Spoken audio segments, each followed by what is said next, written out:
pledge allegiance to the flag of the United States of America and to the republic for which it stands, one nation, under God, indivisible, with liberty and justice for all. Roll call, please. Jeff Renahan, First Ward. Bill Carlos, Second Ward. Joe Conti, Third Ward. Ann Shershen, Sixth Ward. Felicia Salvatore, Town Clerk. Jim Nelson, Attorney for the town. John Baisley, Town Supervisor. Tonight's agenda is rather small. We have 3 items on the agenda. Number 1's discussion on the county legislator of District 1. It's to appoint a legislator to fill out the term for Ellen Nesbitt, whose resignation came in June 2nd, 2017. Due to the county charter, it gives us 20 days to appoint a person to take her place. If not, it goes out another 10 days, I think it is, and then it goes to a special election, which would probably be in the time frame of September, with the regular election coming up in November. And a cost that I called today to find out what the cost was, but we think it's to exceed $15,000 to $20,000 at least.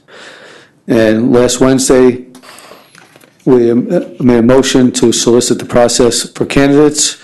We notified Poughkeepsie Journal and the Southern Dutchess News on this first one to let candidates know they could submit their resume up till Friday at 4 p.m., at which time we received 4 resumes.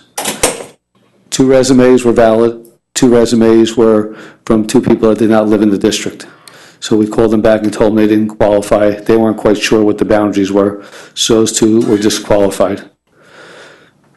We interviewed the 2 applicants who were qualified earlier this week. So tonight we're going to deliberate regarding the 2 candidates and decide which candidate that we are going to pick. So that's number 1.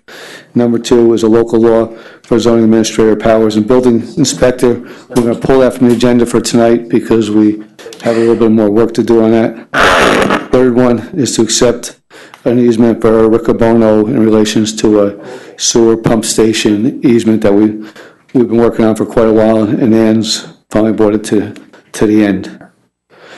With that being said, I'd like to make a motion to suspend the rules for any comment on agenda items and agenda items only. Second. Second that?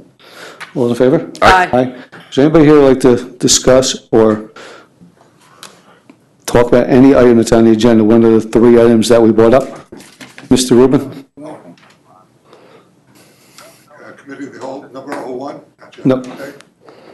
No, once we get done with this meeting, we'll switch over to that, and then we'll go through that session. Is there, ma'am, come on up.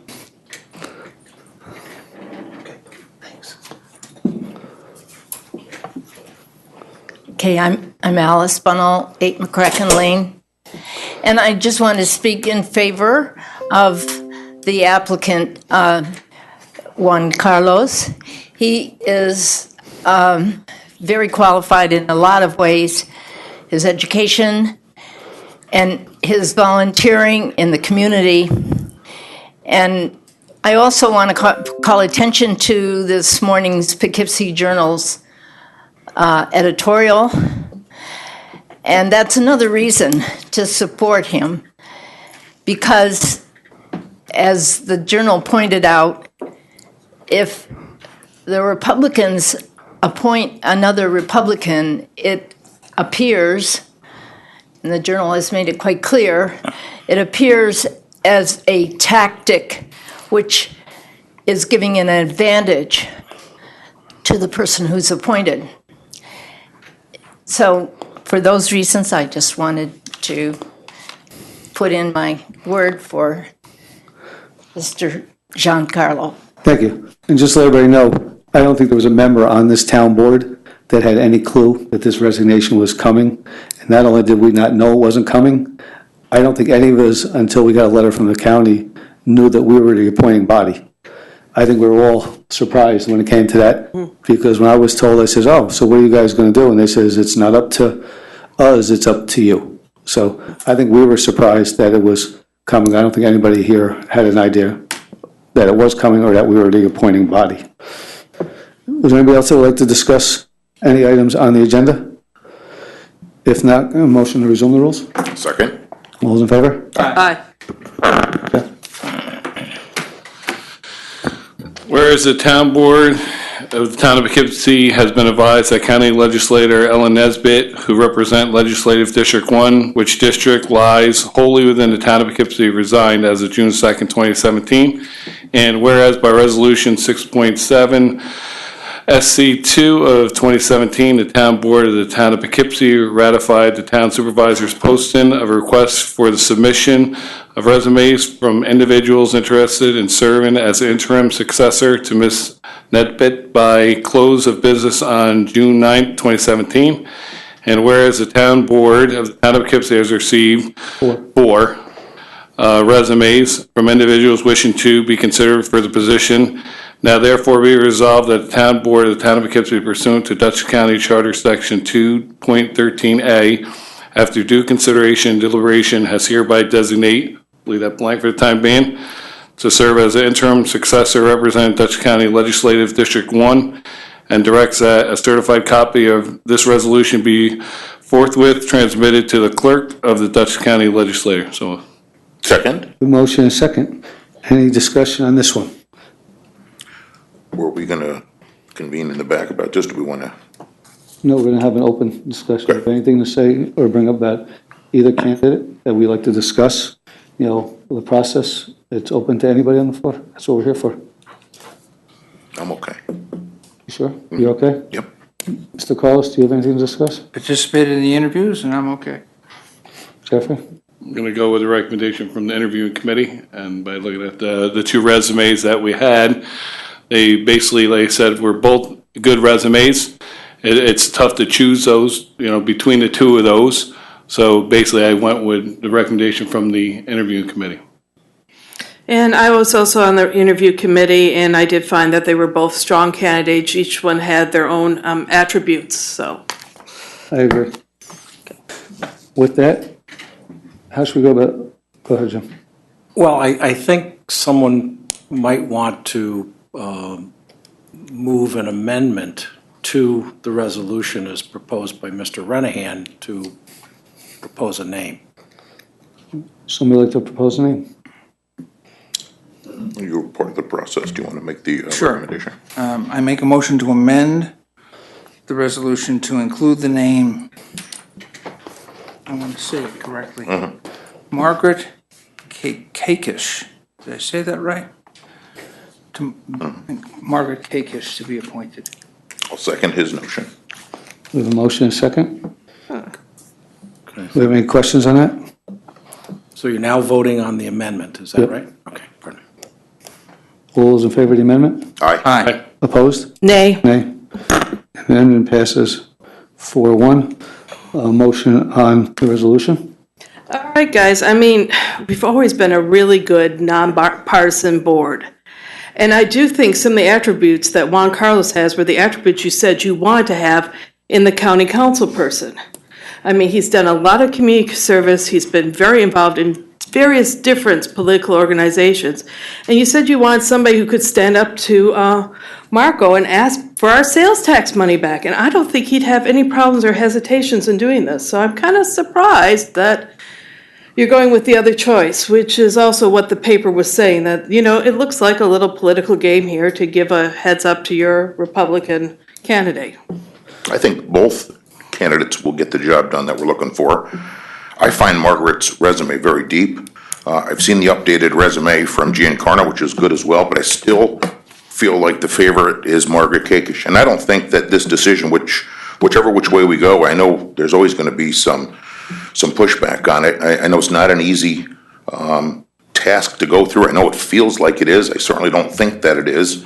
I think without representation, we're letting our people down. So, Well, no, we have to make a decision, Yeah. because to have a special election at this point would be ludicrous. Right. And a waste of money. yeah. Would be We have to within, have a decision. and that would be within probably, I would think, 2 months of the normal election would make no sense whatsoever. Yes, we have to appoint them. I agree. I think both of them were good candidates. They both had strong points from both sides. The stronger point that I thought Margaret had was just more job experience in the field. I think Giancarlo, very good, very well spoken.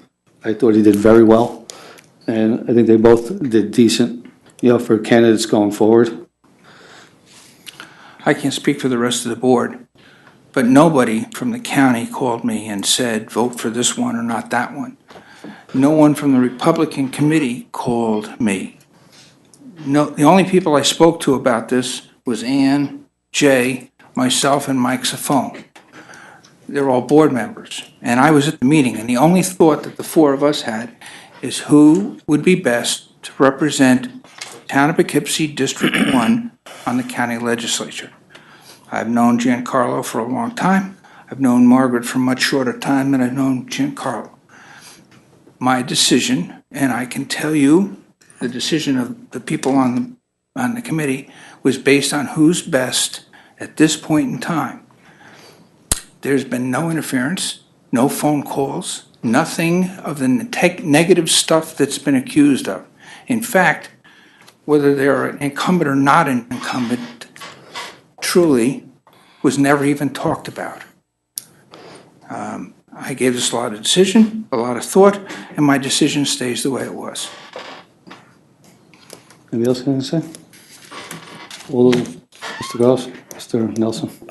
Do you want an address for Ms. Kakish? Do we have to put the address in the resolution? No, you don't. 22 Quarine Drive, Drive, yeah. 22, Quarine, Corine. thank you.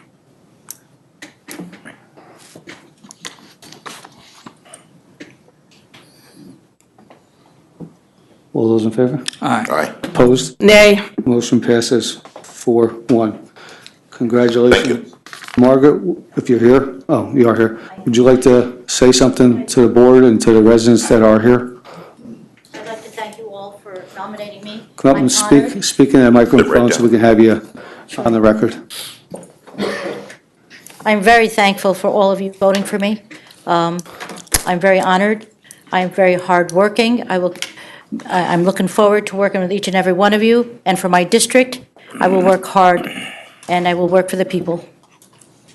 Thank you again. You're welcome. Great resume. Goes way back to 85. Fantastic. Thank you. We look forward to your experience helping us. I've done many community services, so I'm looking forward to continue with them also. Good. And as I said, I think they were both fantastic candidates, and I wish them both well, since this is a very short appointment. It's only 6 months. Yeah. I wish them both well come election season, and Giancarlo, you were very good, very well-spoken, and if you really want to do anything in the town besides that going forward, feel free to give us a call. I know you worked with Mr. Carlos in Arlington High School, and I thank you for putting the time and effort, and both of you for coming in as quick as you did to be interviewed, because you're both very good candidates. Yeah, please.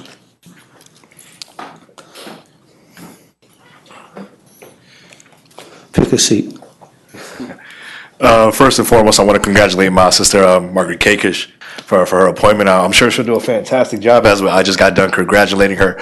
Even though we may disagree on certain issues, that doesn't mean that we can't congratulate each other and respect what we're doing, because we're both here for the people. Second of all, I just want to thank the board for taking the time to interview myself. I know on such short notice, I'm pretty sure it was a hard thing to do. I came up here just to say I do respect your decision, and it doesn't discourage me from continuing to campaign and to do what I want to do for the town of Poughkeepsie. So I do appreciate you guys for taking the time to speak to me, especially Bill Carlos, who's almost like a mentor to myself. And I hope to get to know all of you in the future as I continue my political career. But again, congratulations to Ms. Kakish, and we'll see you guys in November. Good for you. Great And attitude. thank you. Oh, hey, no problem. Thank you. The Take care. rest of the country should look up the same way that we should all be that way. Thank you. Number 2 was pulled because we got some more work to do on that. What we're trying to do, just so you know, with the local or the zoning administrator is, we only have one zoning administrator currently, and we're trying to get a deputy in there, so when she's out or on vacation, we still have a full body in there that can actually go out, write tickets, enforce, and go forward. So we're working with putting a building inspector in that spot so they're available at that time. Number 3, Mr. Carlos? Be it resolved that the town board of the town of Poughkeepsie does hereby accept the grant of permanent easement for sanitary sewer purposes and right-of-way from Anthony T. Riccobono Sr. and Susan K. Riccobono, 12 Stewart Drive, Poughkeepsie, New York, to the town of Poughkeepsie in substantially the form attached. And be it further resolved that the town clerk is hereby authorized to record the easement and any supporting documents, recording documents in the Dutchess County Clerk's office. So moved. Second? We have a motion and a second. Any discussion on this one? All I'd like to say is this will probably make Ann's day that this is going Yes. forward. She worked extremely hard on this, and it took a lot of time, a lot of effort, and a long time. I give her credit, and I give the Riccobonos, thank you for Rick working with Bonos her are on very this issue. happy. And Franco and I were just out there measuring and deciding how many bushes needed to be planted so it gets the proper screening. So yes, they're very excited to see what's coming. And we're probably all very happy that it's done. Yes. Yes. All those in favor? Aye. Nays, motion passes 5-0. We've come to our end of our, nope, we haven't come to the end of our committee Special. hall. Number 4, Thank you. Be it resolved that the town board of the town of Poughkeepsie does hereby grant special consent to the following items to wit. 1, approval from Town Clerk Salvatore, scleroderma walk at Vassar College, and be it further resolved that upon the objection of any member of the town board, an item may be removed from the list and voted on separately. So moved. Second? second, motion and second. All those in favor? Aye. Motion passes 5-0. Yeah. Okay. Be it resolved that the town board of the town of Poughkeepsie does hereby approve the application submitted by Scott Cornell on behalf of the Tri-State Scleroderma Foundation to hold a Poughkeepsie Scleroderma Walk on June 17, 2017 from 9 a.m. to 12 p.m. on the Vassar College property, and be further resolved the town board of the town of Poughkeepsie does hereby approve the application for said walk as permitted pending receipt of a certificate of liability insurance naming the town of Poughkeepsie as an additional insured. So moved. Second? Motion and second. Questions on that one? All those in favor? Aye. Opposed? Motion passes 5-0. We've come to the end of our town board meeting. Do you have a motion to suspend the rules for any town items at all? I'll second. Favor? Aye. Would anybody like to discuss or bring anything up at any town board meeting? Mr. Rubin, you'll still have your chance.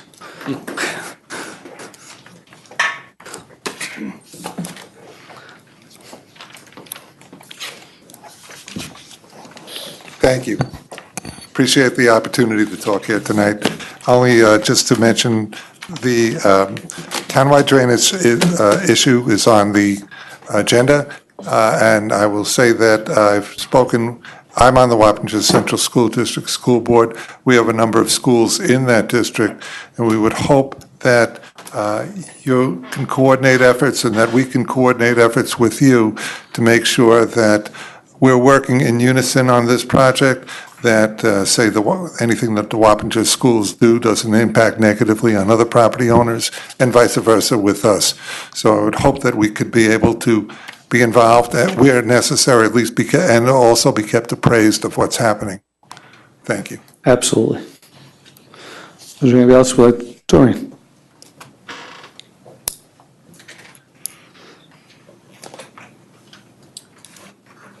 So I'd like to know what the status is of the master plan update. Master plan was adopted by the town board September 26, 2007. One of the policy recommendations was that the town board should appoint a committee at least every 5 years after the adoption to review and recommend amendments to this plan in conjunction with resident forums on current planning issues. So basically, plan said every 5 years. This is 10 years now. We haven't heard anything about it until, I think it was maybe, a month or two ago. And also underneath the implementation section, it said that the policies in the plan should be reviewed by the town board, and any recommendations should be incorporated following public participation and hearings. So what's the status? I discussed with Mike the other day because it didn't seem like it was going anywhere. I asked him if we could put together a meeting, whether it's a... Excuse me one second. It's a little hard to follow with the conversation from the audience. Thank you. And I asked him if we could put together, maybe our next committee of the whole, a meeting where we can bring the plan out and start a public input session so they can give us some ideas on where to start going forward. Because you'd brought it up that you hadn't seen much going, and I know whose input I'm going to get. So I thought it was a good start that we put on a committee of the whole and bring it up and pick a section, and he can do a section at a time, and then we can discuss it with the public, and then maybe have a full night that's not a board meeting and then have people come in like they did originally and have them discuss different sections. Okay, so it's being looked into. Yeah.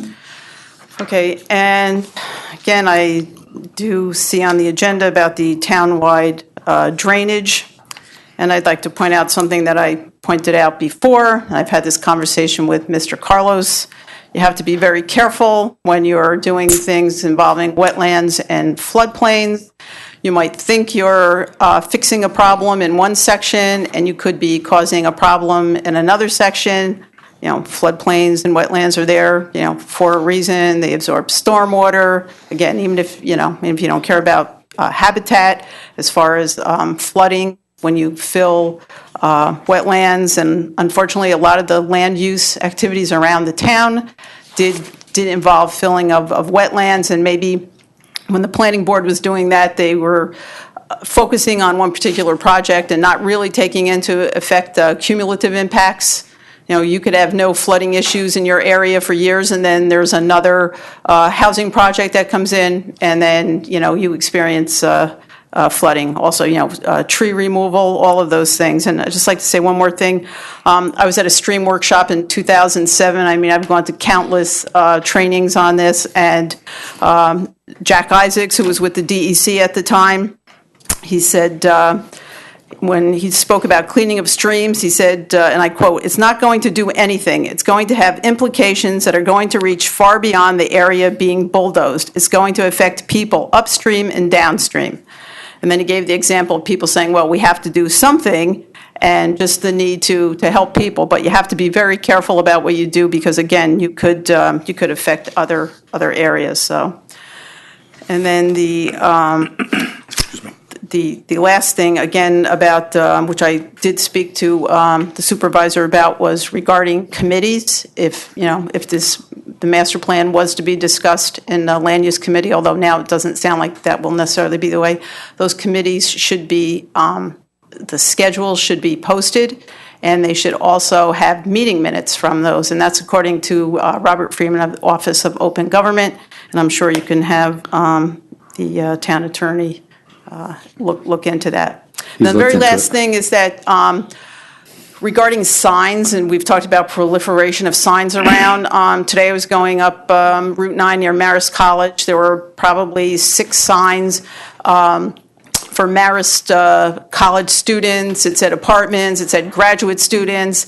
And even though it didn't say that it was for Fox Run, which is originally started out as the Fairview Commons, the Page Project, I went to the Fox Run website, and they had a picture there of somebody with a Fox Run shirt on it, holding like a whole stack of these signs. And they're the same signs that I saw put out. So again, those types of signs are not legal, and I know there's signs that just proliferate. And even though they did not say Fox Run, if you look at the Fox Run website, you'll see the guy with the signs in his hand. We made arrangements for tomorrow morning, somebody to go out on a sign scan. We got a letter from somebody else this morning up in that area, and we told her they will be out tomorrow to go through the whole town again and pick them up again, because that's not the only spot. Spring hit, and there are a lot of poles again, so we'll go out again in the morning. All right, yep. Thank you. Thank you. Is there anybody else that would like to bring anything up in relation to the town at all? If not, motion resume the rules. No, second. All in favor? Aye. A motion to adjourn the town board meeting? Second. You have a matter for the executive session? Can we put that in after committee of the whole? Pardon me? We have to do it now, or can we wait? Leave Oh, this no, up? no. Well, yeah, I think it certainly could wait till the end. Okay. All in favor? Aye. Now we're going to open up the committee of the whole. First thing on the committee of the whole is the townwide drainage discussion with Mr. Carlos. Okay. It's all yours, Mr. Carlos. I've been working on this for a while. The planning that's going to go on, Sean is here, Pete is here from our engineering department. And I want to say a couple things to calm everybody down.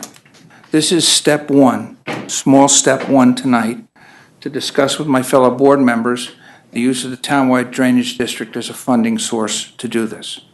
The first object that we have to reach, first goal, is to complete the study we started back in the 1990s. Somehow that stopped, and we need to finish that.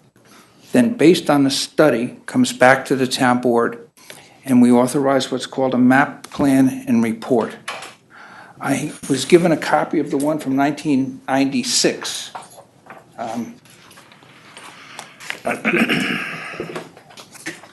And this was the plan, and it had a long list of locations on it. To get to a new one for 2017, we have to start with a study, come back to the board, get permission to go forward with this planning, then come back to the board to list how we're going to start, where we're going to start, what we're going to do. In terms of the plan and streams and working in streams, all of that is controlled by DEC. I've had 2 meetings with them. They understand the problems that I explained, especially with flooding and wet houses, and indicated to me that if we submit the plans to them, they'll tell us what we need to do to be in full compliance. This whole project has to start where the water ends at the Wappingers Creek, and it has to come upstream from there. If we try to fix something in the middle, all we do is screw up the drainage from above it and put more water below it. We have to start at the end of it and work backwards. I'm going to go through a little short, mainly for my fellow board members and for people who watch this so they can understand why I consider this to be a significant issue. Drainage is not fancy. There's no flashing lights here, and nobody's life is at risk. But people's property is continuously damaged. If you have a dry piece of property, you don't understand what it's like to have your basement constantly wet. So let me go through this, and when I'm done, if anybody wants to say anything, that's fine. Do we need to get a motion to adjourn the rules so that people can talk to this subject? This discussion with the board, Oh, just okay. committee of the whole. You want to give them your best off, just give them all a Well, chance we to gotta speak at start- once. we You want to gotta do your presentation and take comment at the end, so you're not going back and forth? I think Okay. you'd be better off. Let's, can we turn the things on so I can know how to do that? That was one of the technical problems. I didn't know it.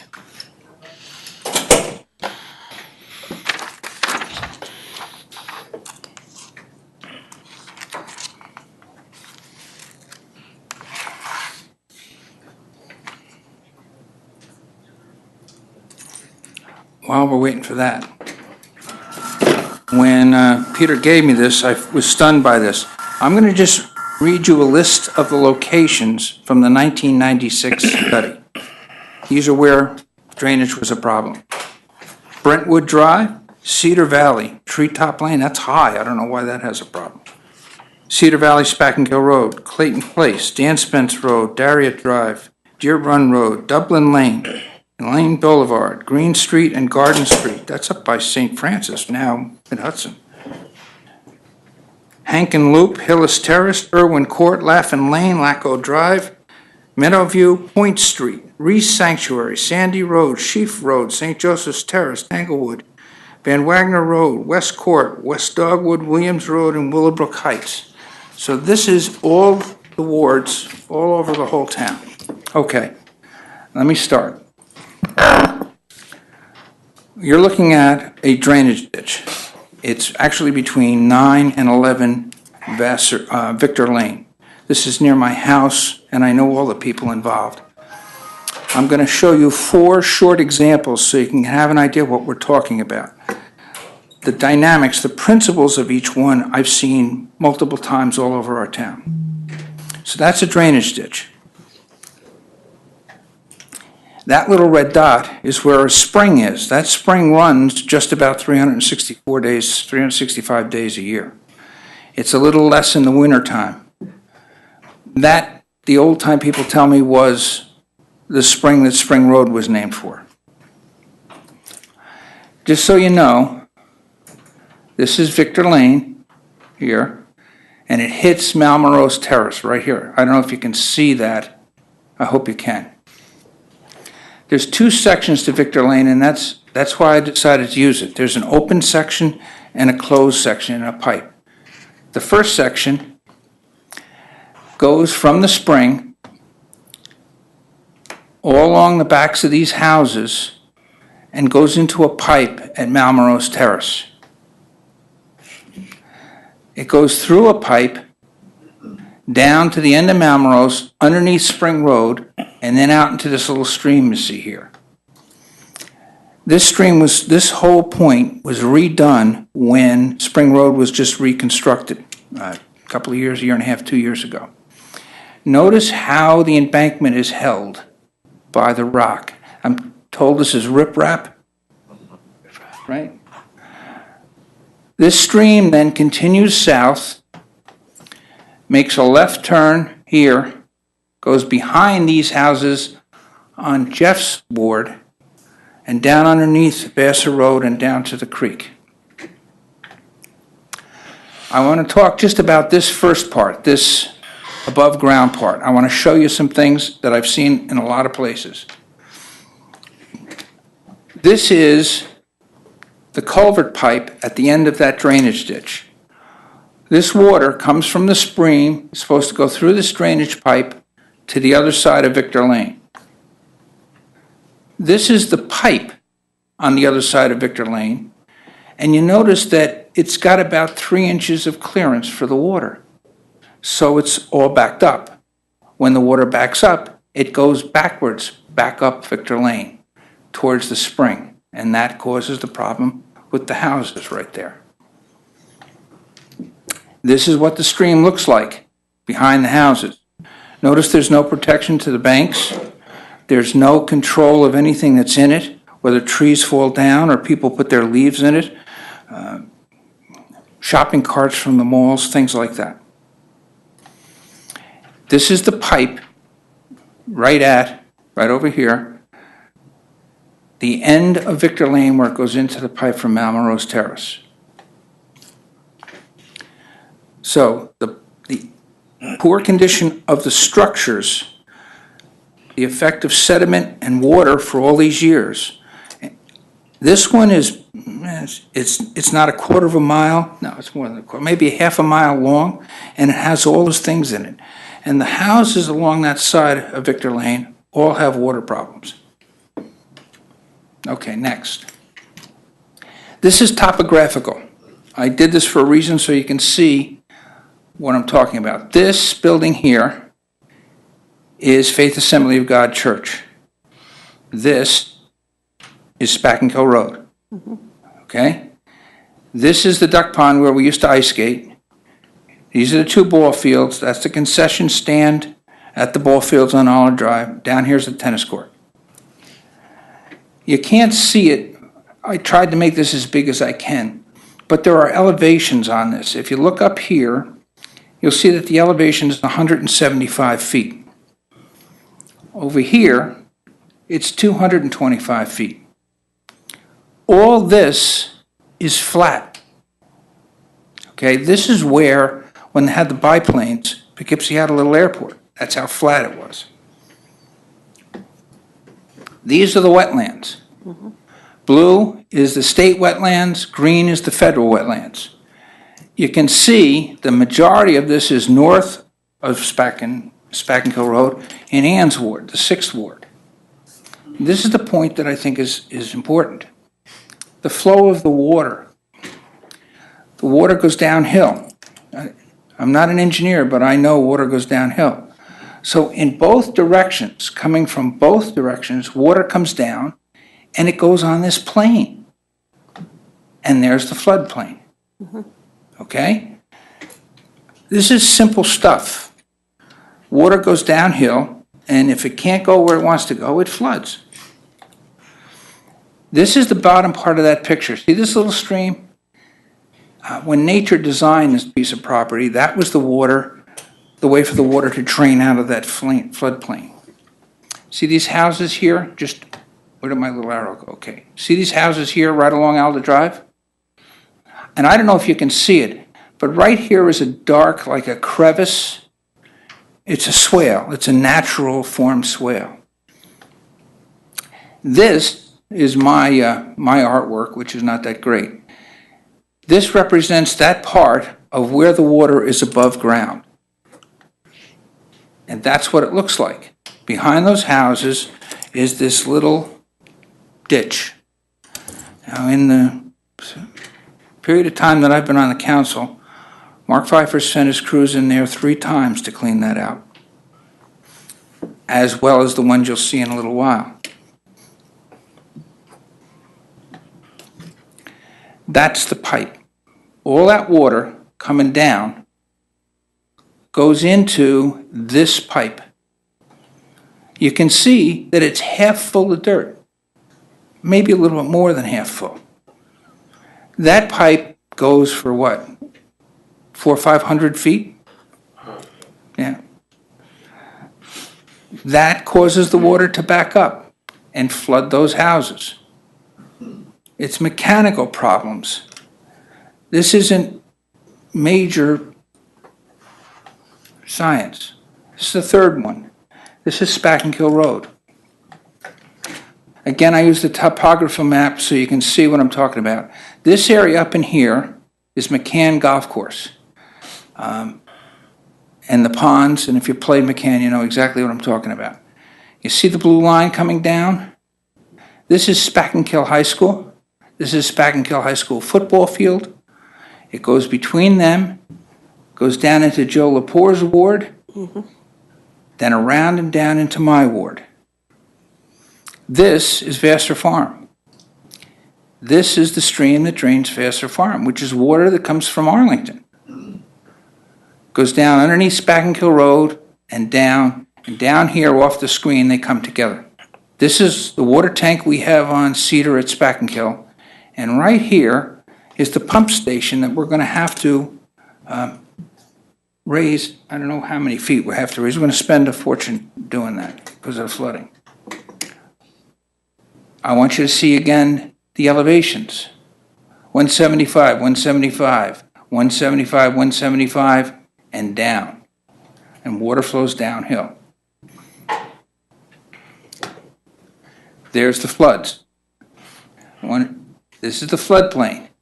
That's the golf course. This is Stewart Drive. So when this floods, those houses get wet. And when you come further down, when you come further down, you get to where the high school is. The water goes through a culvert under Spackenkill Road. On Stewart Drive, this is a swale. I think one of the men who live there has this swale. This is for the homeowners to protect them and to direct the water around their houses. But this is the problem. This is Spackenkill High School. This is their football field. Over here is their parking lot. And the creek that's supposed to drain all of this goes into that. I don't have to be an engineer to know that the water can't flow through that, so it'll back up. Last one, Sutton Park. Again, I put the topographical map. This piece up here, I call the years I've been here the Girl Scout property. Up in this area, in front of it, a developer has got some property parcels for sale, but nothing's been built there. But this is the Girl Scout property. Notice the blue line. This is the drainage. This is a wetlands. This is Ridge Road. Okay, 225 is the elevation. This is 225. That's the valley at 175. It comes down the hill, behind these houses, makes a left turn along Sutton Park Road. And it's behind these houses on Sutton Park Road. It continues down into this area. This is property that's owned by the town. Goes underneath Dan Spence Road, here, underneath the cul-de-sac, continues underneath, and then underneath Autumn Drive. Here it joins with the stream coming down the other way. That's the flow of the water. If you notice the flow of the water, look at all these houses. And there's the flood plan.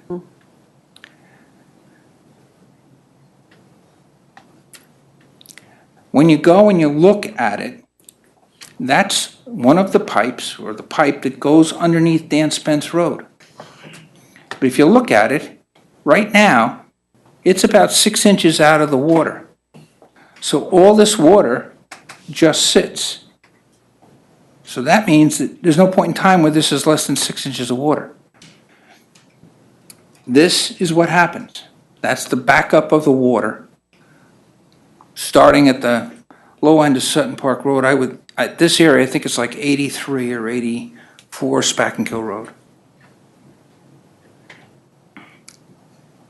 That's behind 97. So what happens is, if we don't work on the system to control and direct the way the water drains property, none of these problems are going to go away. I don't think it serves the town any good, or my fellow board members any good, for us to say things like the planning board should have done this, or they should have had this done, or past council should have done this, or the building inspector should have done that, or they shouldn't have allowed this development to be built. The facts are, this is what it is. What I'd like to ask my fellow board members for tonight is a consensus to use the townwide drainage fund and complete the study of all of these areas that need the study done. We'll come back to the town board. This is coming out of the infrastructure committee, and as several members of the committee are here. We'll come back to the town board and ask for permission for you to go forward with a map plan and review, like was done in 96. From that, we should come up with a plan to move forward to correct the problems. I don't want to be at a big bonding issue where we go out and we borrow hundreds of thousands of dollars. I don't want it to be short-term.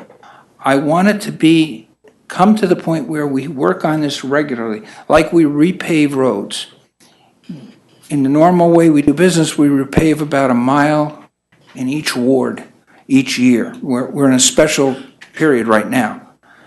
We work on sewer pipes and water pipes, regular maintenance work, that kind of stuff. That's what I'd like this to be. So coming out of the other end of it, we don't have to worry about whether the pink party is in control or the purple party is in control. It becomes a normal course of business for the town to be doing this kind of work. When we get to that point, I don't know if I'll still be on the board, because we're going to be till 18, 19 before we can start this. We're going to have to put a little extra money aside in that town-wide to help pay for the manpower that's going to go out and do the maintenance. Because if we walk away from it, this is what we're going to get. So, if it's possible, I'd like to have some kind of consensus from the board. If you come up with that consensus, I'll go to the town attorney and have a resolution drafted to allow us to do this. Any questions from my fellow board members? Yeah, Bill, my opinion is, and I mentioned to you before, is the governor has put drainage money out there, giving you grants to look at. I think we should look at that grant avenue first to get the plan in place, because I know one of our local villages actually used interns to do a lot of this work for them. I mean, I have no problem going forward with it, but I don't want to lose a chance to go for grant money if we can get it. Absolutely. I think we should sit down again.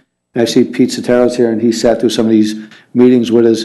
I think we should sit down and discuss that avenue too, without just taking the money from drainage. If we have an avenue to go forth, there's nothing wrong with what you're saying. It's absolutely correct. We should have a plan in place going forward. I agree 100%. Going forward what we're doing, but I think just to take the money and move forward, all this grant money is going to be awarded this year. And we think we only have less than a month to put in for it. Well, I agree with putting in for it, but I think we need to make the first step, authorizing us to complete the study. Well, that's what the grant money is for. Some of the grant money is for studies. I thought that would be for the map plan and review. No, it's for studies too. There was grant money in there for a study. Well, if You gotta be that's very careful with some of these grants, because some of these grants, if you start, it takes you out of the whole picture. Yeah, the one that I saw that one of the ones you gave me said for the plan, for the map plan, we can't finish the plan until we have the study finished. And that's what I'm asking for. we'd have to finish the study so somebody can sit down and draw a plan. Right now, they can't make a plan because they don't know what exactly they're dealing with. And I would like to try and do both things at the same time. Let's go ahead and make the applications. And if we have to, we can put something together to do this. I think we should sit down tomorrow or this week and go back over, make sure the grant money's, if it's not available, we look at a way to go forward, and there's another town that has mapped every one of their drainage culverts out. We can have a discussion about that, and I think then we can bring it to the board.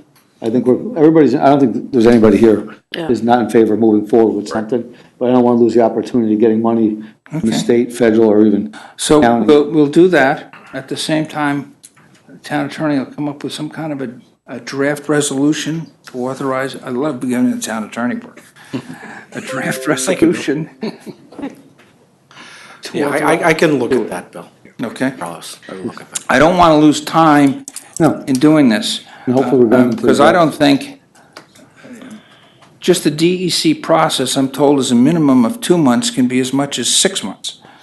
And if we submit a plan and let's say we end up with 9 sites that have to have work, maybe they'll approve 1 in 2 months and in 6 months, or everything's going to be done to exactly what they say, because we certainly don't want to hurt anything.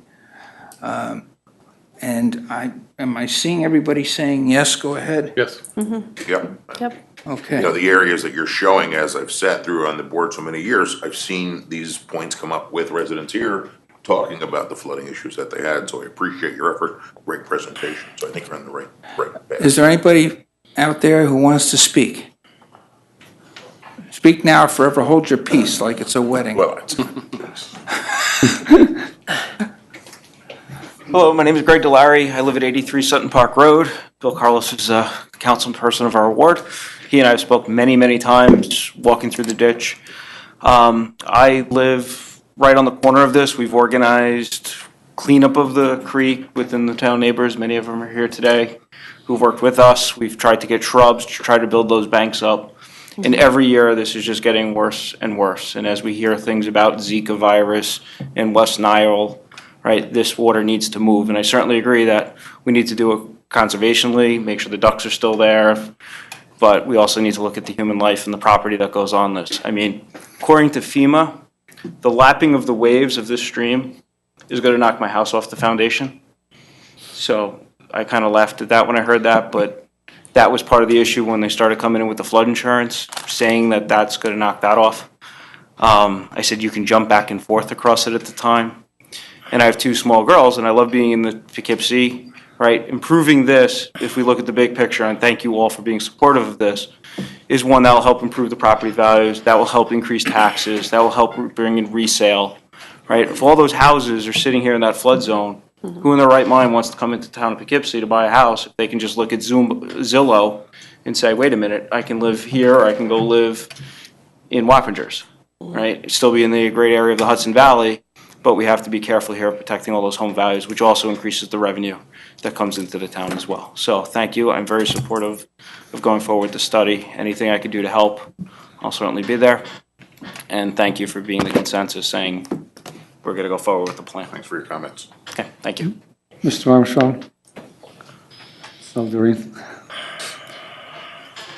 So is Mr. Sotero from Morris Associates? Yes. Yes. So is this a done deal that you're giving this to Morris Associates, or will this go out for an RFP even though professional services do not require an RFP, but maybe somebody can do it cheaper? Doreen, you know me long enough to know I don't go for done deals.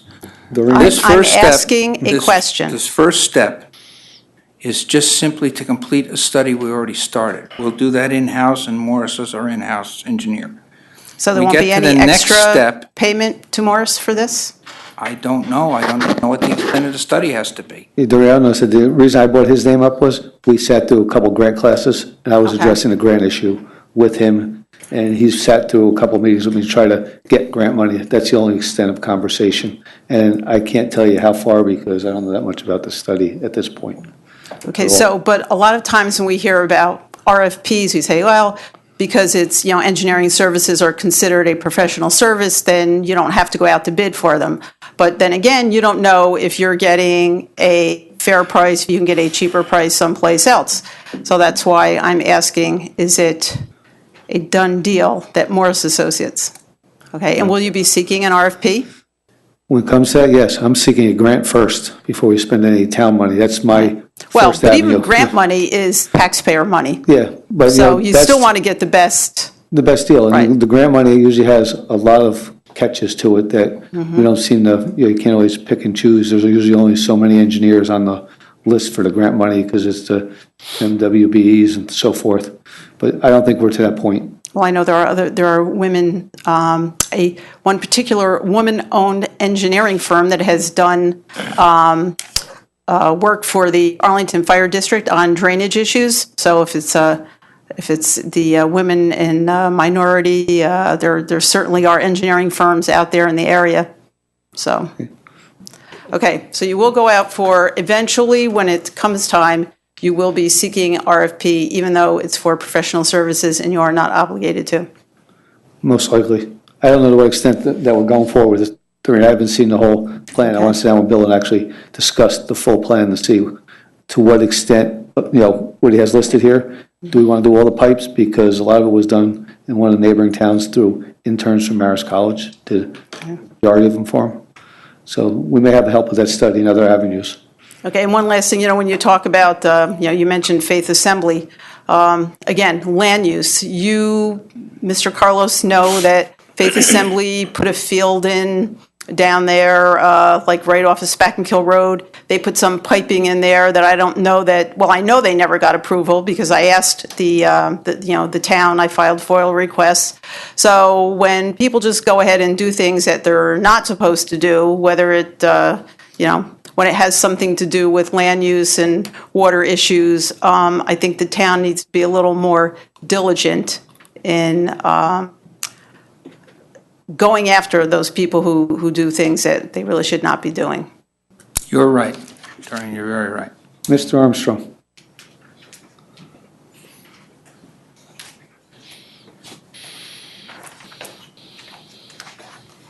I probably got a few ignorant questions, but.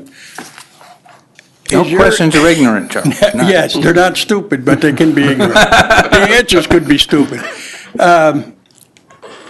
Is your intent or your thought is to just kind of clean these out and clean them up around them so water can flow?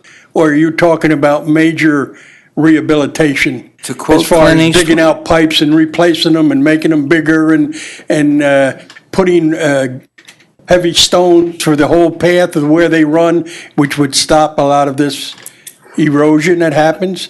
But you're talking tremendous dollars. Joe, I got to quote Clint Eastwood. A man's got to know his limitations. I know my limitations. I wouldn't have the first idea of how big the rock has to be, how big the pipe has to be, where they have to be.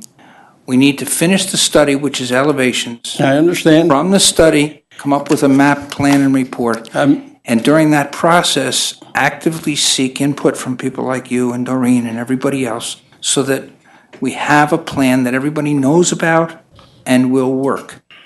We're not going to have approval from everybody, but I don't know if that I'm just answers wondering what where you're your plan is in your own mind as to what you think needs to be done or is going to be done on this kind of stuff. some of I the things- understand the engineer is going to give you the final say what's right and what's wrong and what's foolish and what isn't. The other thing with the grants, there's one thing that bothers me with grants. Not only that it's taxpayers' money from all over the state when it's used or whatever. When these grants run out, who's paying for the work that has to continue? The local taxpayers.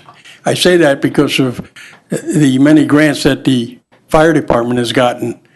And when they run out for their time, these things that have been put into place, it's still got to be kept going. You're not going to throw all that money away and all that investment that you made. So I think you have to be very careful of what kind of grants you get and how you get them and what they mean to the entire project down the road.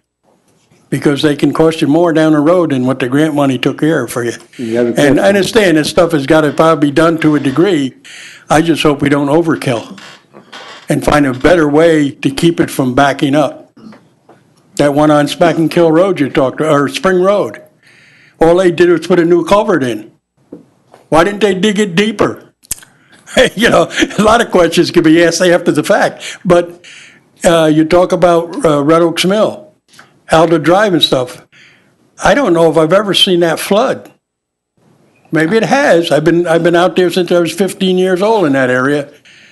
That's a few years, and I've never really seen a flood, what you consider a flood. No, it floods. We've had But residents in. it may have happened, but I think we got to take a second look on just what projects and what extent the projects are going to be. One of the points that I see in the future is when the map plan and review is done, it's going to have to come back to the town board then. And one of the political topics will be, okay, which one is first, which one is second, which one is third? And through that whole process, from when we first started till the board's making those decisions, it's going to require full exposure to the public, requests for comments.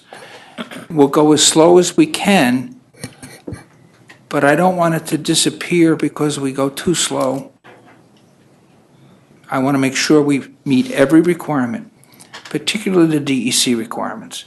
You and I both know if we start digging in You don't streams. want to get yourself in trouble with those organizations and stuff, Exactly. that's They for don't sure. go away, they're worse than But the I'll tell you IRS. what really drives me nuts. When I first started looking for a home out in the Red Oaks Mill area, to see, and not only in this area, Pleasant Valley, the whole different places, where these people built these homes and where they're allowed to build these homes. And you got to know it's going to happen. Look at Wappingers Creek off of Vassar Road. Those houses that are down by the creek. You know they're going to flood, yet people build them there. And yet they complain because they got to buy flood insurance. You know, I looked at many houses, turned around, didn't even go inside the house.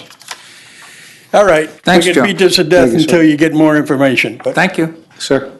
No, Franco, the guy behind you. Let's wait. Sir?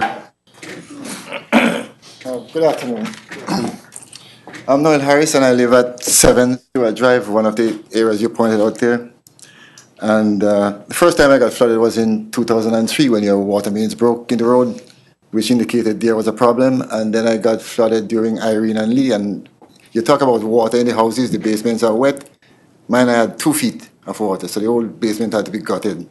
And I practically live in fear. Every time it rains heavily, I go home at lunchtime to see if I'm getting flooded. So in the night, I wake up just to see what's happening. So I'm glad that you're actually doing something or trying to do something. But I have a couple of questions. I think you said the study was started in 1991. 96. The one that I have a copy of, it might have been 91, but the one I have a 96, copy of, okay. 96. Okay, I stand corrected, but that's what, 20 years ago? How long do you envisage that this study is going to take? Do you have any idea of how long it's going to take to do this? I don't know. But I'm ballpark. told that what was done will be the basis of the new one. Right. It will take the time it takes. Believe me when I tell you I will pay attention and be asking why it's not done yet. But I can't tell you that, I don't know. Well, I didn't expect you to tell me a definite time, but are we going to wait? My question is, are we going to wait another 20 years before we see something happen? I don't think it'll be 20 years. When we had an infrastructure meeting this afternoon, we talked, and I think we can reasonably expect to start doing stuff the end of 18 and into 19, even going through the whole approval process. Right. And it will depend on the town board and the people sitting on it, as well as the engineers on our own people, so. Okay. Now, the gentleman raised the question about, I think he talked about how you're going to prioritize what sites you work on. How do you compare, say, my house that's going to get flooded out, 2 feet of water or something like that, as compared to somebody with water in the basement? No, I think that's the problem that government units like us often face. The way it has to be done is it's got to come in front of the town board and who does what first. And that's where the dirty word politics comes in. The good politics is we're at the point where we're picking the order that we're going to do the work in. Sorry for the people that are lower on the list and better for the people on the top, but we have a list and we're going to do the work. That's what I keep my head locked on. When the time comes for the town board to have their pick, please come and have your say and bring everybody else that has 2 feet of water in their house to that meeting.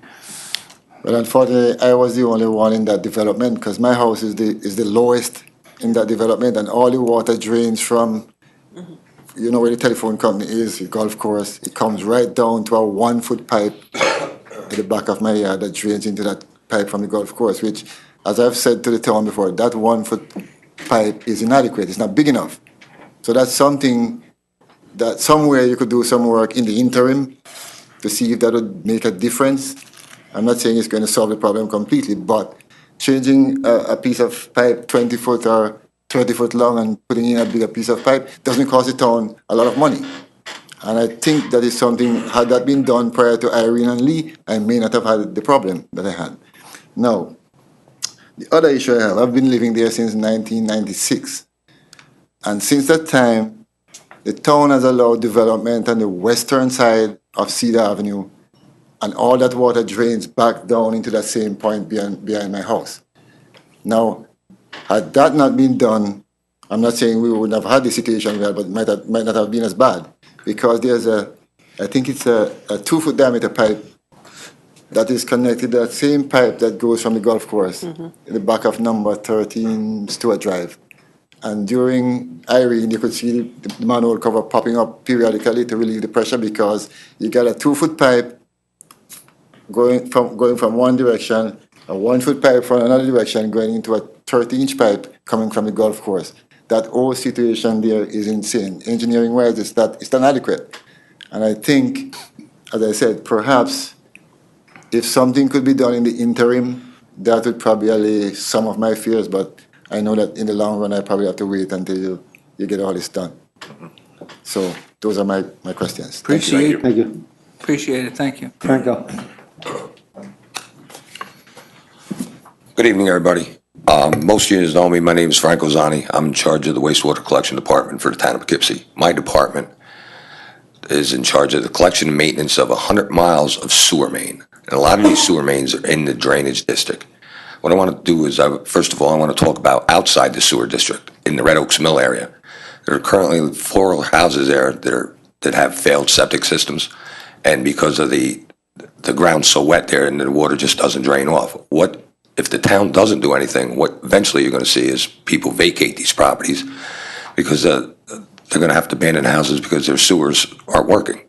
They don't have municipal sewer in that area. There's no plans for municipal sewer. Inside the sewer district, we're responsible for 44 pump stations, one being the Spankill pump station. To move that pump station would probably cost about $5 million. If we can control the streams and clean the streams out, it would have less impact on the sewer system.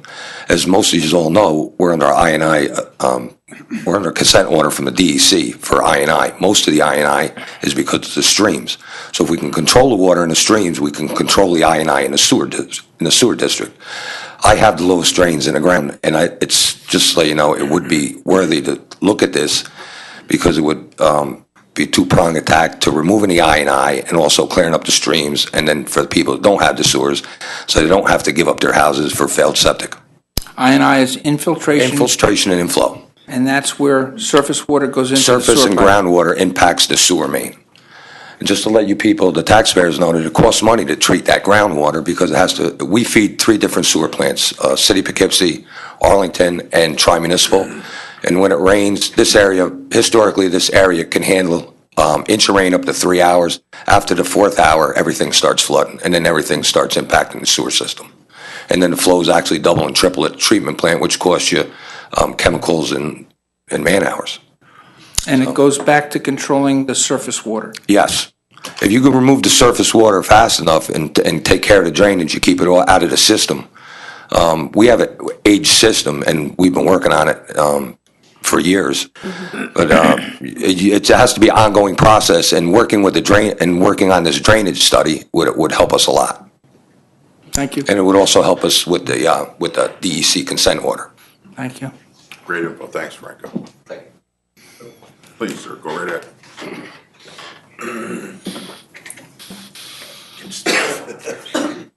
you get, the stiffer you get.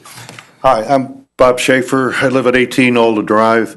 Lived there since 1975, so I've beat Bill out for a few years.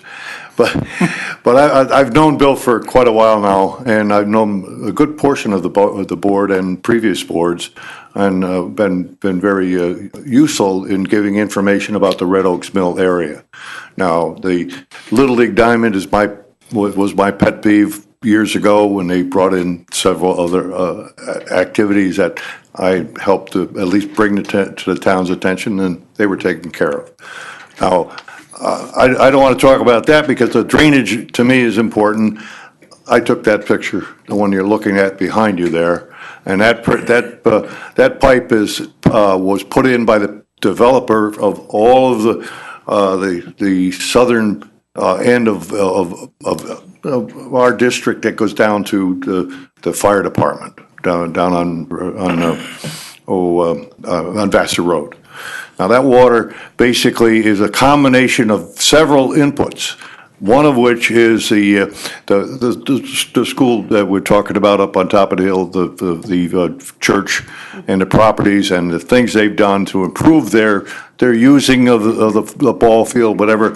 That water has now being fed down through almost all of it is going into our little skating pond, and then it comes down into a pipe that was put in many years ago when they first started developing Alder Drive. Now, on top of that, the 13 lots where we recently had 13 homes put in just off of Spackenkill Road ended up having sewage problems because of the water drainage coming down from I'll pinpoint it as the Catholic Church, but it actually came from way on top of the mountain up behind there. The water back then was flowing freely. The town made some major mistakes in some respects by replacing the little airport that we had there that was just before me. But the Pine Tree Drive has always had a lot of water in their basements there. Now, the cause behind it is because if you build an airport and then you fill it in and you create a road and then you put an apartment complex in there, that's also there on the corner of Pine Tree and Alder Drive, and then you let piecemeal the houses built. Well, 3 of them were built when I bought one, and the basement below the water below our basement is this high. If I go out the back door and drive a stake down in, I'm into water about this deep. Now, I keep my area clean. The town has helped 3 times. Bill will tell you about that, and come in and Doug, and for the most part, piecemeal effort to do that. That pipe was made in, approximately 60 years ago. And I looked up the lifespan of it in the engineering manual, and I was starting to get real big with computers, so I looked into it. Has a 65-year lifespan. Well, this is what's happening to the lifespan. It's falling apart.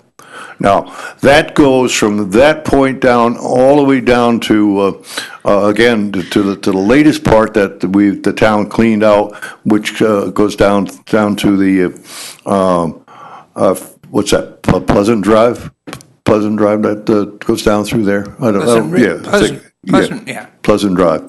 Now, that water actually is water that's coming from Alder Drive or from some other parts. On top of that, the top of the hill, which is up on the, shall I say, the mountain up on top where all the bigger homes are, they had tremendous drainage problems. Town come in and put in a 6-foot wide culvert. It was this big coming down the hill, and below, believe it or not, that didn't have any problem bringing the water down. And it still comes down, but not as bad as it did. Something happened to the 46 acres that the Girl Scout camp was, And so the water has changed somewhat. There's hardly any water coming down there in comparison to what it was.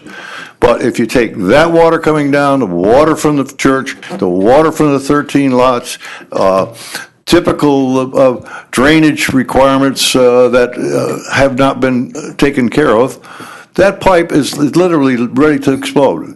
It's really, the whole thing it has weep holes in it, they're full of leaves, and so that's what the town has been doing, cleaning those type of things out, which are really just temporary things, and they're not solving the problem. The problem basically is we may have to put regular culverts in there instead of this pipe. The pipe is not going to last that much longer. So other than that, I can't think of anything, I can, the gentleman before me said that he'd never seen it flood down there. I'll use an example. This is drainage across the street next to the Little League Diamond. I saw water coming out of that this high about 10 years ago or so when we had those double breaks. It was horrible. And the water was coming down my driveway about this deep, this far from the door. Luckily, I was lucky. We didn't get it. I was up at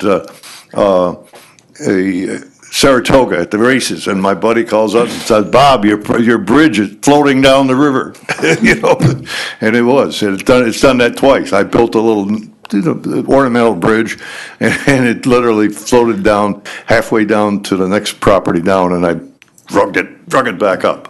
But I've been very watchful in helping things happen in the area there, and Bill will tell you we've had many discussions about the drainage, and I think that it's time that we do something about it. And I think Bill's got the right idea.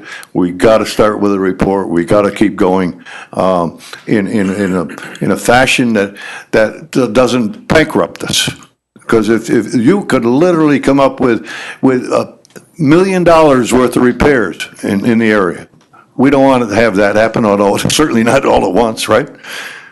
And that pipe goes underneath carports and houses and everything. It's totally amazing. So, from my point of view, I will do whatever I can to help the committee and Bill, and I've got to give Bill credit for taking on such a big project. Thank you, Bob. Thank you. Thank you.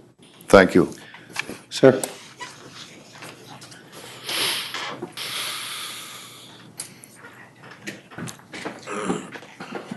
Hi, John Zenz, 3 Bayberry Lane. I'll be brief. This is probably the 5th time I've been here over the last 11 years, and I thank you for, looks like something's moving in the right direction. We appreciate that. My situation is the case 3 in the presentation. That's also been spoken about by another gentleman. I'm in a little different situation, but just to quickly review, the problem is twofold: the pipe coming out at the McCann Golf Course, and that problem seems to have been solved by taking the grate off, and as long as somebody checks it now and then, that was the major problem on our end, and that seems to have been solved. Sir, what was your street, Bayberry? Bayberry. I know. That's Right, so okay. That was the big problem for us. The second problem, you had the picture of it. It's at Spackenkill High School, and you see it was last cleaned out in 2011 after the major problems that we had. Starting to get bad. You had a nice picture of it. It'll last another year or two. So I just want to say 2 things. One, I'm a little concerned. It's great that things are moving forward, but if 3 or 4 years from now that's not cleaned out, it's going to be a problem. And the second item is if the whatever you call it, bond issue, whatever you call it, from Spackenkill High School for the new athletic fields with the turf, if that goes through, they're going to take care, or that's going to be taken care of. They're going to put a pipe in, cover it, boom, both problems solved. So we're hoping. I don't know if I'm in the residents or in favor of that, but that's sort of a separate issue. If that happens, that eliminates the second of the 2 problems. So anyway, I just want to point out that if they don't go ahead with that, I'm hoping it's not going to be 3, 4, 5 years before that does get cleaned out. And thank you again for moving ahead with this. Thank you. Thank you. Thank you. Mr. Pfeiffer?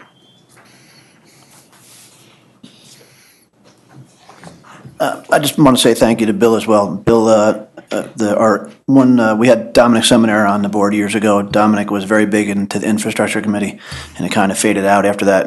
And since Bill's been back on the infrastructure committee, we have regular meetings. We're going again and bringing this study back to surface. The one major thing that even if we a lot of the work we can do in-house, one of the major things is most of these pipes that you see like that, we can't even get to it. So bringing the study back up to get easements, to get into where we can get there, a lot of the work I know we can do in-house, but it's just the fact that we can't get anywhere near these areas. So when we are going in, the homeowners are right, we can only do temporary fixes. We're cleaning them out what we can, but we can't get to the real surface of the problem.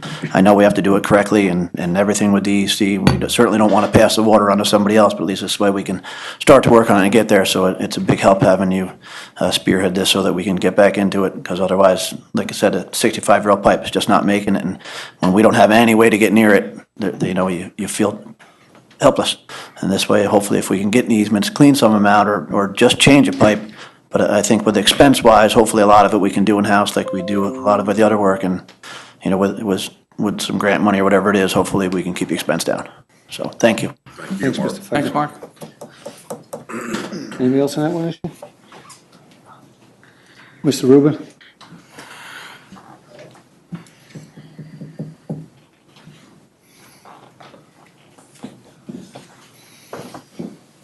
Thank you. Rob Rubin, again, Town of Poughkeepsie. I live in the Sutton Park development. I'm here with a neighbor, Kathy Chanel. She's just a little shy, but she's here for moral support for me.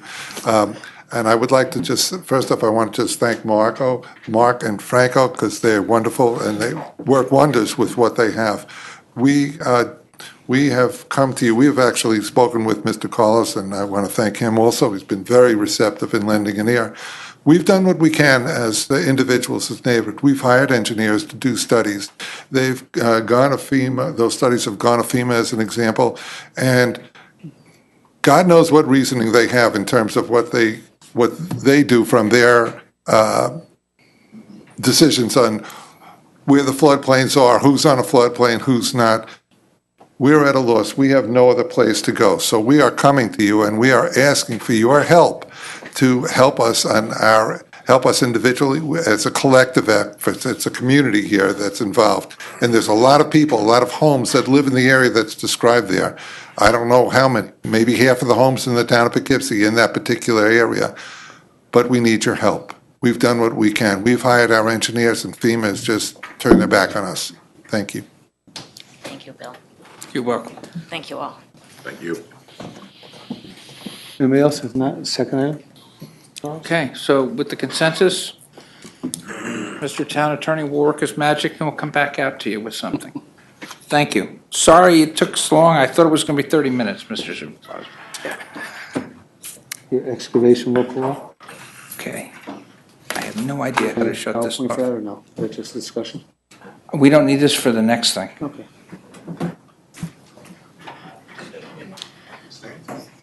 Thanks, everyone, for coming. Thanks for your input. We have an issue that we have to brought up to the town. It's not about the water drainage, but there's an issue that my sister want to talk to you about. It'll be at the end of the discussion. At the end, we have two. We're not quite done yet. We have a couple of things to go. Thank you very much.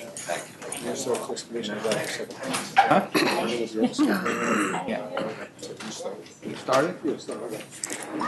Okay, the second item, fellow board members, reported out of the Infrastructure Committee. I'm amazed that we have meeting after meeting where we say no report, and we have one meeting where we got two reports. It has to do with the excavation in the roadway law. This law started with infrastructure because of the $10 million we're spending to repave. And it makes no sense for us to spend the money, repave a road, and then a contractor comes in to put a driveway in and cuts our road, or a sprinkler company or something like that. We just fix the road and they come in and destroy it. For the last 2 years, Central Hudson has been invited and has come and been very cooperative to infrastructure. When we discussed repaving, we didn't want to have Mark spend the taxpayer dollar and then have somebody dig it up for a gas line. And they've been very receptive. This law has been melded into the current law, and it requires a permit to dig into one of our road surfaces. It makes the town highway superintendent and the deputy superintendent enforcement agents. They're the ones that can issue the ticket and stop the work. The fine, the amounts of fine have been left off. That's, I think, a function of the board, and we can do it when we do the annual thing at a reorganization meeting, set those amounts of money. But the point is that if they dig into one of our roads and they haven't got a permit, first thing that's going to happen, they're going to fix it to the approval of the highway superintendent, to his plan. The law actually has a diagram in it as how that has to happen. The second thing that happens is they can go into our town justice court and have whatever happens over there happen. It's a little stiff. We set the fines to whatever we want, but I don't think we can spend $10 million fixing roads to have people come in and dig into them with no consequence. So, if again, with consent of the board, we'll bring that out at another meeting with a resolution. Public hearing we'd have to set because it's a local law, and we'll go forward with that. This has the full support, as did the last presentation, of the infrastructure committee, all of us. Any questions that I could help? No, that's important, and I No appreciate questions. that up. We have a law and to tighten it up, there's nothing wrong with that. Okay. I think we're all on board with that from the beginning. I'm not sure of how quickly it'll come back in front of you. The law is done. The committee was all given copies of the final draft. And we all voted on it, that it was what we want to do, and it'll come in front of you as soon as we can get it back on the agenda. Okay. And that finishes infrastructure. Mr. Wilson.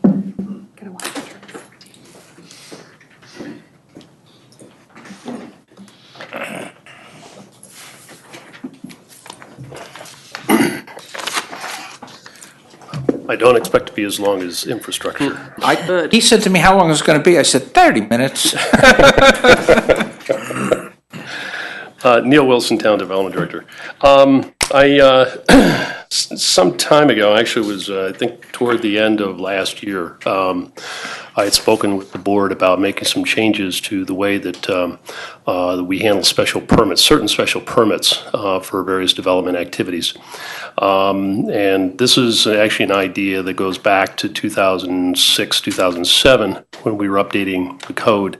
And it was not something that was implemented at that time, although it was something I was always interested in pursuing. And it really has to do with the sort of efficiency in the way that we process special permits, specifically for any number of development activities now. We have special permits that also have a site plan approval component. And for the most part, the planning board acts as the lead agency for the environmental review, does sort of the heavy lifting, if you will, in terms of processing the site plan and doing its review over the course of several months, holding public hearings. And the special permit is then done by the zoning board. And the special permit usually is done at the very tail end of the process once the planning board has completed seeker and issued a conditional site plan approval. It's, in my opinion, terribly inefficient, because it means that you're sending an applicant to another board to basically have the same conversation about the site plan, about the proposed uses they've already had over the course perhaps of several months with the planning board.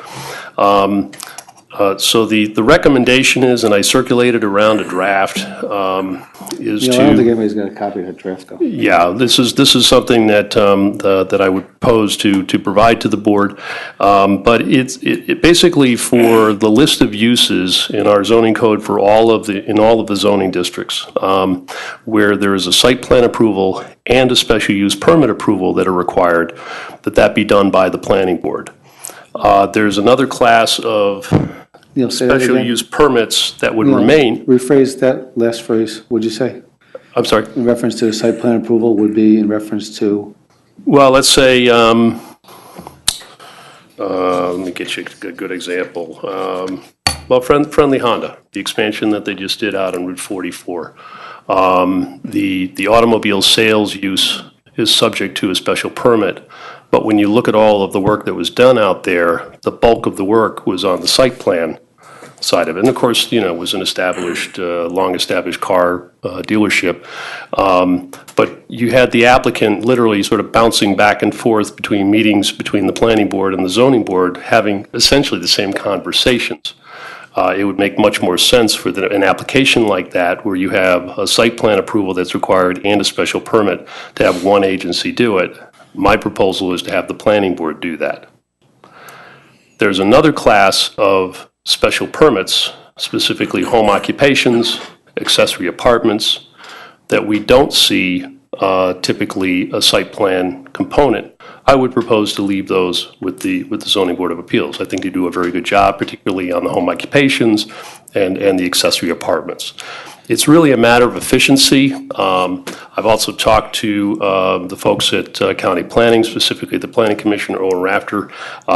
He's in favor of it. Many codes are now written to provide for this. Having the Zoning Board of Appeals do all special permits is an old carryover from the way that special permits were done going back decades, literally. Site plan approval authority was only provided to planning boards or to town boards to give to your planning boards in 1974. The special permits go back to the 1930s. And at that time, you didn't have planning boards in many of the towns and villages that had zoning. You had a Zoning Board of Appeals. They were the logical ones to issue special permits. And that was the practice. But as a practical matter, nowadays, where you have a full-blown site plan review and a special permit, it makes sense to have the planning board issue both permits. And so that is my proposal, and again, it's about being efficient. It's about, sort of putting the decision-making in front of the agency that's sort of doing the heavy lifting on the review, both for the environmental as well as the underlying site plan, as well as the use aspect. So what I would propose to give to you, and it would be a fairly lengthy proposal, but at its core, it's simple. We're not changing the list of uses in any of the districts. We're just simply saying, tagging which uses would be subject to a planning board special permit and which uses would be subject to a zoning board permit. And again, the zoning board permit would be focusing on home occupations, accessory apartments, and some of the agricultural uses. So we basically sort of shrink down. And the bulk of the work of the zoning board is on variances anyway. So that would be my proposal to the board. I get that to me, and I'll review it and get back to you. Okay. Thanks, Dan. Okay. The second one has to do with an ongoing review, and I know the board has been dealing with the Shady Brook Trailer Park. Yeah, I know. We've been in conversations with the court-appointed administrator about trying to get through an approval process that would allow the trailer park to remain as a viable a corporation, a business, as well as one that would be ultimately brought into compliance. Unfortunately, you have areas of the site in which trailers were placed without benefit of any prior review by the town. Again, we're going back into the 60s, 70s, 80s in some cases. And several of those were also placed into floodplains, which is obviously not the preferred location. And if any of you are, I'm not sure if everyone's familiar with the location, it is literally right on the banks of the Wappinger. And yes, it does flood.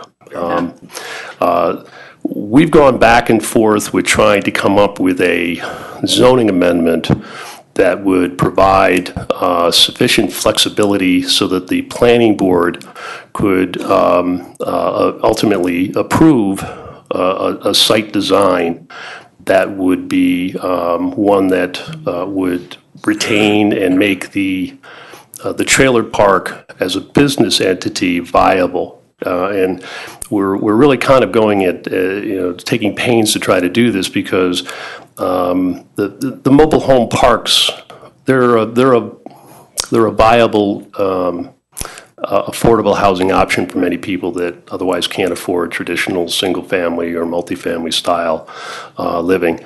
And my fear is that if we don't find a way to get to an approvable site plan that both the town and the owners can live with, that the trailer park as an entity simply will go away. Now, maybe that's the choice the town makes. But I have proposed and will provide you with a zone change, text change that would essentially authorize the planning board to waive the usual area and bulk requirements for mobile home parks so that we could effectively negotiate, if you will, a site plan just for Shady Brook. It would only apply to that one location that ultimately could be brought back into conformity and would be a viable place for people to live, and the business would continue to be able to operate that. So, and I think, again, from the standpoint of trying to protect the affordable housing that we do have here in the town, that this is a worthy thing for us to pursue. Can't they be in compliance before we change laws? I mean, why would we tolerate them to not be in compliance? It's kind of a chicken egg thing.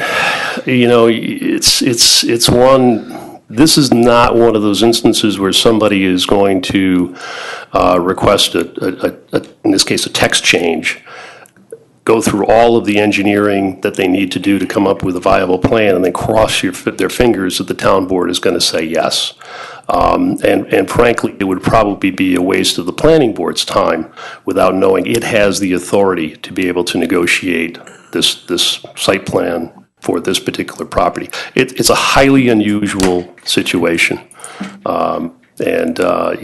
We've kind of gone back and forth with the court administrator, at least over the last year and a half, to try to come up with not only a plan, but what would the zone change look like to allow a plan that is going to be somewhat different from the standards that we apply to the other mobile home parks in our town. And the answer is, I could spend the next year and a half trying to draft language and end up with something that's so voluminous that you can't even administer it. Mr. Attorney for the town, is that not disparative treatment if we have other trailer parks and we're going to treat this one differently? I don't think so. I have thought about the concept of single parcel zoning, and this maybe is not a legal opinion, but I've told Neil that the idea of bringing this into compliance and making it a legally proper place where these folks can live strikes me, pardon me, as a good idea. Neil and I have an ongoing discussion about the process to be followed for, getting the change in the variances or the exceptions. But if this is the only parcel in the town which really faces that issue, I haven't researched it, but my guess is that it would not be considered spot zoning. I don't know if you looked at that. Yeah, we're not talking about changing the zoning. We are talking about a text change that is targeted to this particular mobile home park. It is parcel specific. It cites the difficulties with the parcel, starting with the fact that you've got a chunk of it that's in a floodplain, and the mobile homes have to get out of there. And the town, the board is aware of the ongoing enforcement issues. We still have trailers out there that are not compliant. Again, trying to get to a site plan that the owners can agree to, the town can agree to, without this legislation, it's not going to happen. I can tell you that flat out. It is simply not going to happen. That might not be a bad thing. You know what? And that's a choice too. Absolutely. I'm not telling you it's not. And ultimately, it would be up to this board maybe with a recommendation to the planning board if you ask, to make a decision to say, yeah, you're right, let's pursue this, or you know what, we're going to let it go. And that's a choice too. This is really more like a grandfathering situation, though. I mean, this has been going on for so many years. So we're just trying to make the situation more livable. And unfortunately, the trailers in the floodplain are some of the better properties in this thing. So it's just tragic all the way around. Yeah, I mean, at this point, we've got a lot of the trailers out of the floodplains. Those were the ones, many of those. So it's just like the 3 left there? Yeah, well, actually, I think we got them all out of the floodplain, but there's still others that are out of the floodplain that are not compliant. Oh, yeah. And the trailers are tagged as not livable, and people take the tags down and they move in anyway. It's just unbelievable what people choose to live in. Yeah, it's a real problem. I didn't think there was anybody. Yeah, we still have quite a few out there. Yeah, I thought we had remedied some of those. It's not so much a non-conforming problem as it is one that somehow or another has been allowed to continue without benefit of permits. And I want to stress that there are units that have been in place for many years and that predate zoning and that are truly grandfathered. What I'm really talking about are the remainder of them, which are the bulk of them, that they're not grandfathered. They were never placed, they were never legal to begin with, so they do not enjoy any legal nonconformity. The problem you have is what those units, legal and legally nonconforming and nonconforming, represent, which is an affordable housing opportunity for a lot of people that otherwise, wouldn't have an opportunity to live here in town. And again, there's it's a policy decision ultimately for this board to make, to decide whether or not you wish to pursue it and authorize the planning board to go ahead. But I can tell you, without the legislation, ultimately we will just continue on the path we've been going, which is to continue to enforce removal of the non-compliant trailers. And at some point, the corporation that has been operating and the ownership of which is now split amongst four individuals, 3 of whom are daughters of the original founders going back to the 50s, it will cease business operation, at which point nobody will be in charge. And so who gets to maintain the on-site septic system? It's a common septic system, which is unusual by itself. Who gets to plow the private driveway? So now you've got some real questions that have to be addressed, and people are going to continue to live there. So again, this is a conversation I think we need to have going forward. It's really, in the idea of authorizing the planning board to essentially negotiate a site plan where they can grant certain waivers from the normal standards and the setbacks and things like that between units that are in the code. It's highly unusual, and it's not a step that I would otherwise recommend, except in extraordinary circumstance, which I truly believe this is. And I think everybody going forward, I know Ann's rather familiar with this, and I've got quite a bit of input on this, that she'll actually spend a few minutes and sit down with Neil to really understand the layout, the plan, what belongs, what doesn't belong. The codes changed last year, so they can't move these trailers and different things. There's a lot that goes on. It wouldn't be a 10-minute discussion, it'd be a 2-hour discussion. Right. So I think going forward, she'll spend a little time with Neil so he can. I have some preliminary plans. Again, they're not fully engineered drawings. They're more concept level, but the idea, they will certainly give you an idea of what would need to happen in order to get to an approvable plan by the planning board with a site plan approval. And this plan has been very stagnant for like 5 years, and since we got a new owner to take over the reins as far as coming forward, they're actually moving forward. They've cleaned up some of it. It's got a long way to go. They've cleaned up some of it, but I think he's got the right direction. It's just the way we do it and how we do it to make sure it's right. Or if we decide that we don't want it to be done and we decide it's time that it goes, because if you take a ride out there, it's a decision that we have to make on, do we want to move forward? Is it worth saving to be a smaller park, probably a third of the size of what it was, to be outside the floodplain? Or do we decide it's time that we don't make any changes and they just go away, which then we end up with squatters for the next 10 years? because of quite a few of those trailers out there too. Yep. If they stopped running this, the trailers would just stay there? We can't require the current property owner to get those out of there? Well, one of our problems in enforcement has been trying to figure out who owns the trailers. Only a very tiny percentage of them were ever owned by the Mobile Home Park Corporation itself. Most of them are privately owned. And a lot of them have changed hands over the years, so you don't know who owns what. You know, So they changed hands because they paid each other, but they didn't record a deed or anything? Yeah, and it's you're not recording a deed. There's a UCC filing. It's a different avenue, but there's got to be some indicia of ownership, and tracking down who owns what was always a problem.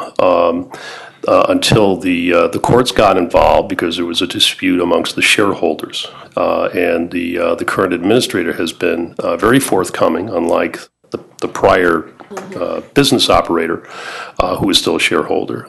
She refused effectively to give us any information. She was just collecting rents and thought everything was fine. And this has been going on for, I came in the end of 2008. And I know Wade Seashon was working on that probably 5 or 6 years before that, and there were others who had been working on it before his tenure. So this has been going on for a long, long time. I give Wayne a lot of credit for his doggedness and staying on top of things. But one of the difficulties we have is that there have been changes to the building code and the codes for manufactured homes over the years too. So every time those changes are made, when somebody seeks to come in to do something with a unit, they're now told, yeah, you can't use that standard, you've got to use this standard. And one of the difficulties that we have is that people have made changes to these units over time. They've cut out a wall, they've added a bump out, they didn't get building permits. Bringing these units back into compliance, I'm not even sure how you do it in most cases, because the code points you back to whatever the standard of construction that was in place for that particular unit as according to the manufacturer when it was built. Some of these units go back to the 50s. Yeah. So we can't use the same process that we used, the last board meeting, we had the discussion about the house with the fire in it. Could we? We've done that already. We've done that. Yeah, We have forced the removal of many of the units out there. We Yes. still have others that remain. Okay, I don't want to make my main up. I'm going to need to have some more time. Yeah. Yeah, absolutely. I'm stumbling on, they're not going to be in compliance and we're going to work to make them okay? Again, it's a choice. Focusing on the idea that in order to maintain the trailer park as a viable entity for people to continue to live there safely, including upgrades for the electric. Many of the overhead lines were just sort of jury-rigged. I mean, Central Hudson's going to have some issues here. The water lines, there is municipal water out there, which is a saving grace. But there were probably changes made to the site, people tapping off of lines. We just simply don't know. Along with the on-site sewage disposal system, which is an old sand filter system that it too gets flooded out on occasion. Just be careful where you swim after heavy rains. So, when you sort of take all of this together, if we as a town are going to say, yes, let's try and make, let's bring this into compliance. We're okay with the trailer park here, but we're willing to do something extraordinary to allow our planning board to effectively negotiate the site plan, then this is what I think we should do. If the choice is, no, let it go, and let's continue compliance, and if they go away and it's no longer a viable corporation, again, that's a choice too. And then we end up with squatters. You probably end up with squatters, and you end up with a corporation that goes away and no one's in charge when it comes time to collecting the garbage and plowing the little driveways and maintaining the on-site septic system. That's why I think we all need to sit down and really have a town hall. Yeah, you could very quickly end up with a major health issue out there. And then couldn't we seize the property and have it destroyed? Seizing property, I'll defer to Mr. Nelson.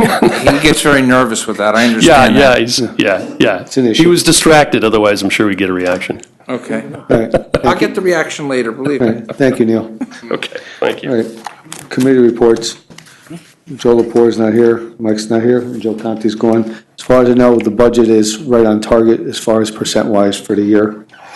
Advisory, Jeff? Fire advisory? No report.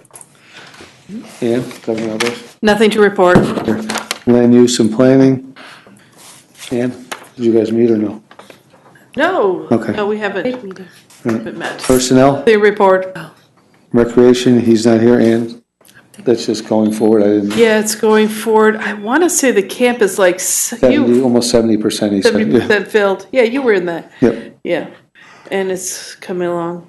Technology Nothing to report. and water, sewer, and highway, I assume you've Already reported? been reported. Okay. You have a motion to suspend the rules for any discussion on town issues? Second. All those in favor? Aye. Ladies? Sorry about the delay. Oh, no worries. My name is Henrietta D'Souza, and this is my sister Eliza Dorado. She resides at 10 Ridgewood Terrace in Poughkeepsie. Ridgewood Terrace? Yes. And Mr. Beasley, I believe you are the town supervisor? Yes, I am. You must be known about this incident that happened on March 6th. Can you tell? Yeah. The town had sent me a message, letter, like, they're going to shut the water off for 6 hours. So they came, it was right in front of my driveway. The water was leaking. The mailman had called the town saying it was leaking. So finally they came, I called them, they came to fix it. It was right in front of my driveway if I have to go out, that's where it was. So they started digging, they did not shut the water off correctly. The water shot up like 3 floors high. They damaged my daughter's car. I called the town, nobody's helping me, they don't want to pay. They're saying they don't have to pay nothing. We took it and referred it to our insurance company, and I Yes. told you to go through your insurance company Yes. and let the two insurance companies fight it out, because if you have car insurance, they should be paying you, and then they should be battling between the company. Mr. Nelson, could you fill But the us in? thing is, if I have to go through my insurance company, I have to pay $500 deductible from my pocket. But the damage was not done by me. It was done by the people who were working. And your They did insurance- not shut the water off correctly. My driveway is damaged now. There's this big hole right in front of my driveway. It's going down. My driveway is damaged. The rocks were flying on my roof of my garage. They cleaned the driveway. They said sorry and everything. And now they are not paying the car. My daughter's car is brand new. It's a lease car. There's all dents. The windshield was broken. This happened March 6th, and this is June. Yes. And has nothing been done. And then- I had to pay from my insurance company so that this way I could take the car for inspection. And their insurance company should be dealing with ours, and they should be paying back. They are And as I saying s- no. They said to me no. They wouldn't pay back the $500 deductible. Nobody's going to pay. I have to pay for it. Why am I responsible for somebody else's damage? And they did not even fix the road yet. That's It's the been first- 3 months. That's the first time I heard about the road. But as we stated, when they went to your house that day, Yes. they asked everybody to move their cars. No, that was not true. We have 6 people in the house. 2 were my daughter's friends, came to pick up my kids, like they will go together for college. They only said if we are going to close your whole driveway because it was right in front of my driveway, they are going to work with that project for an hour. If you're going to leave the house before that, you can move, otherwise you can leave the cars right there. Since the girls were going to, one was going to college about 9 o'clock, so she moved the car. They came 8:30 there. And the other 2 kids, they had to go to college. I was working 9:30, so I moved my car. My daughter, my oldest one, her car was parked all the way at the back because I can fit 9 cars in my garage outside in the parking lot. We asked them, do you want me to move the car? He says, no. If you're not leaving the house, you don't need to. It was way up. If the driveway is here, it's all the way there. So the rocks were flying all over. On my garage too, the rocks were there. They cleaned the driveway. They said they were sorry because they did not shut the water right. The water was 3 floors high. They had to put the backhoe to control the water not going up that far. So, is anybody going to be taking a responsibility to fix? We sent it back to our insurance company because refusing the to story pay. you were telling us Yes. and the story we got from the water department don't coincide at all. Exactly, because they are lying. Why would I lie? You can ask all the neighbors. Nobody went and asked nobody. We have neighbors, like my neighbors can testify because it was like a bomb sound. That high, loud it was. Everybody came running out because of the noise, because they did not shut the water off correctly. And you've been paid by your insurance company? I only did one job for the windshield because I had to take the car for inspection. Otherwise, she could not drive. The rest damages I have not fixed yet because I don't have money to pay from my pocket, and I lost my job 2 months ago. But if you have insurance, I the do have insurance companies insurance. should fight for the deductible. They told me they are not going to fight because your insurance company is told we are not going to pay for you, period. Am I not correct? You gave us a notice of claim. Yes, When you gave us a notice of claim, it went through our insurance company. yes, but It they should did go not through- pay nothing. It should go through your insurance company and let the two insurance companies fight it out. You should put in a claim. It's not going to change. I told them, but my insurance company said that your insurance company will not pay zero. Don't even bother calling us anymore. That's what my insurance company told, and they will not pay. I have to pay $500 through my insurance to fix my car, but I don't have the money to pay $500. You haven't even put a claim in yet. I did put a claim in You said just for the windshield. just for windshield. Other damages, I cannot afford to pay $500 to fix the rest of the car. And I have to return the car next year. So my daughter have to pay for the car, and she's not going to get the money what she paid for because it's a lease car. I still think you should have sent it to your whole insurance company. I'm sending, And worried but- about the $500 to the two insurance companies going forth. We can't just go and pay the $500 deductible. It has to go through the insurance companies, if I'm correct, battling it out. This is not an auto insurance, your maintenance should be, your town have a insurance for it, they should pay for it. Why do I have to be- If I might, I'm Jim Nelson, and I Yeah, I spoke to spoke to someone you about too. this. Yes, I did spoke speak to you, yeah. Okay, and this is your daughter's car, is that correct? Yes, it's my daughter's car. Okay, and then my recollection is that at the suggestion of the supervisor, as I told you, we asked the insurance carrier for the town to again look at the question of liability here. Okay. And so I think what I'm hearing is that this is a dispute that basically boils down to $500. It's not only the And- $500. My understanding is that the matter in dispute boils down to the deductible on an insurance policy, which I thought, I may be wrong, was $500. And it was sent back to the insurance company. I can tell you that the board is going into executive session, and Mr. Renahan is going to read a resolution which says that in addition to the matters we were going to talk about before, we will talk about this again. However, what I did do, as you and I discussed, is this was referred back to the insurance company for another look as to whether there was liability. And the report that we got from the insurance company was that the liability was not with the town. So who is responsible for this? It's the question before this board is whether it is the town is liable. And based on the investigation that the insurance company did, they are telling us that they believe that the town is not liable. How can it be? If your town people come and damage the vehicle, why they're not responsible? Just like if you have a business, you're cutting somebody's lawn and you break somebody's car, your insurance company is liable for that, for breaking the windshield or whatever. Well, I think there's more to it than simply the fact that there was damage. You know, every case, not to keep people here forever, but every case boils down to essentially two elements. The first is liability, and the second is damage. So we asked at the supervisor's suggestion, would the insurance company look again at the question of was the town responsible? And the advice that we've received is that it was not a matter where the town was liable. So that However, Go ahead. However,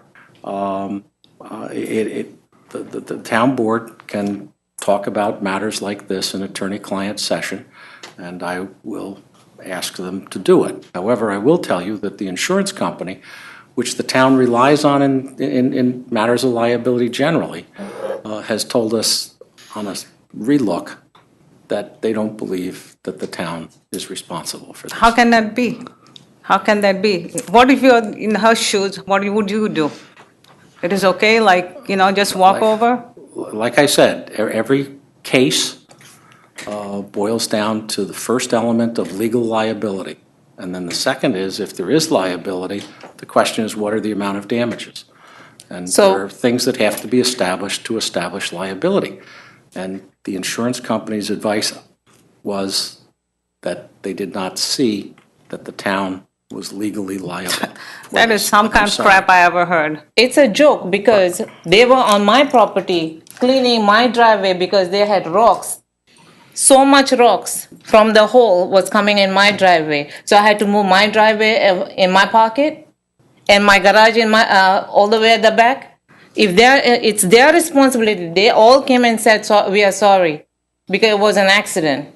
And they told my daughter, please go to the town and give your estimate. And my daughter came here and gave the estimate. And somebody, one of you guys told her, you have to take your car to the, for the estimate. Mm-hmm. And she did everything, and the guy said, I'm sorry, we never knew that this would happen. I understand it's a mistake, it's an accident, but you guys have to own up to it and say, you know what? Our taxpayers' money it is anyway, which you all have the insurance. I pay tax. Mm-hmm. So, why why am I responsible? I should have called the cops that day on them. That was my first mistake for not calling the cops. We will bring it up in executive session again. Yeah, I asked the insurance company to look at it, and their answer was they didn't think they're liable. I'm not agreeing or disagreeing, because when I talked to you the first time, yes, the story you told me, I went to Mr. Nelson's office and I was in agreement. We went back to the insurance company and there was different avenues. This board of 7, 6, 5 tonight has to sit down and hear it. They don't know what the case is. They don't know much about it. They need to sit down and hear what it is and then discuss it from there. What if there was somebody's life involved? Then it wouldn't be still not responsible? We're not saying we're not responsible. You're not listening to what I'm saying. The insurance company said they weren't responsible. We're listening to your side of the story. Okay. There was another side of the story Yes. also. With that, 2 pieces, the insurance company said they weren't. When I get in a car accident, the first thing I do is file a claim with my insurance company. That's why they have lawyers, and they can battle with the 2 insurance companies. To come here first and file a notice of claim was fine. But you should have also filed a claim with your insurance company to get reimbursed, which I stated to you. Yes. Your daughter being, you had collision stuff, your car would have been fixed. No offense, you would have been at $500 while they were arguing the point. But then the board would be deciding whether to give you $500 back or what to do going forward. This board doesn't know that much beside what you said tonight. So this board has to get filled in on what you said. Give me a couple days and they will call you and let you know what these guys thought about what was said tonight. Okay, Because they have no clue.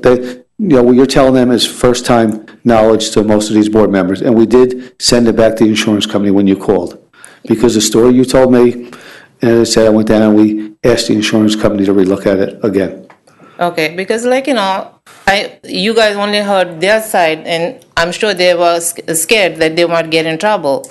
I'm not saying that they have to get fired or anything, but shut the water right. Otherwise, this would not happen. It was just on the road, and now they didn't even come and fix it. It's this hole down right in front of my driveway. When the trucks come, it's such a big sound because it jumps down, and it's this long, not like in a small hole. And they made a mess because they did not shut the water up correctly. So and now my driveway is damaged. They're not going to pay for it. I have to pay for it. Well, because that's the first time I've heard anything about the damaged part of the driveway. Okay, so now... We'll send somebody to look at that also. Okay. What do you want? You want some pictures of the No, driveway? we'll send somebody out to look. We don't need pictures. When will that will happen? In the next couple of days. Okay. What I number are you appreciate on, DeRocher? What number? Pardon me? What number are you on, DeRocher? 10 Ridgewood Terrace. It's Ridgewood. right in front of my house. The hole is. I don't know if I have the pictures of that. If I had, I would have showed you. She just lost her job. She's going under a lot of stress, so, Okay, no, And she's a taxpayer. It's not like she's living in an apartment.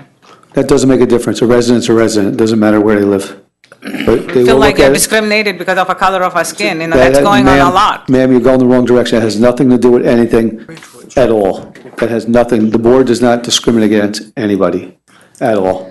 But it feels like it. Nobody's, you're knocking and knocking and nobody's opening. We followed through with our insurance company, and as I said to you 2 minutes ago, this board, Is the sitting picture, here you right want to now, see it? will sit down tonight and discuss it, so you are not being put aside. Okay, I appreciate Yes, it. thank you. Thanks so much. You want like Can I ask one you want to see question? the picture? Was Mr. was Nelson. the owner of the car, I'm the one, my daughter is, it's on my name and my daughter. well, who's the lessee of the car? Who leases the car? My daughter does. Okay. And on your name and your picture. was she at home when Yes, this she was happened? home, and they told me not to move the cars. They said, you can leave it because we are working on the road. It was like, fine. And the car was from, this is the road, and the car was that far away. And here is the hole. All right, It's not fixed. we'll have them go out and look at it, because that I knew nothing about until you just said that tonight. Thank you. You can see. Thank you. It's not even fixed. Like, The hole in the ground is not fixed? No. They said they will come in a couple days. Yes, please.